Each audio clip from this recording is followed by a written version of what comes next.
Kahit tinanggal na ang visa ban sa Kuwait, hindi pa rin papayagan ang pagpapadala ng first-time domestic helpers doon.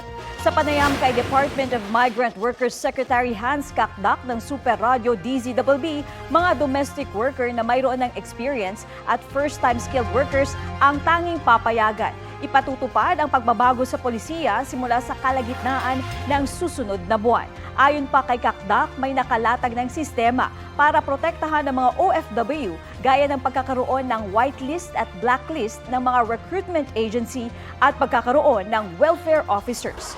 May 2023, sinuspinde ng Kuwait ang pag-issue ng bagong visa sa mga Pinoy kasunod ng pagpatay sa OFW na si Julie B. Ranara na menor de edad na anak ng kanyang amo. Kapuso, para sa mga maiinit na balita, mag-subscribe sa GMA Integrated News sa YouTube. Sa mga kapuso naman abroad, subaybayan nyo kami sa GMA Pinoy TV at sa www.gmanews.tv.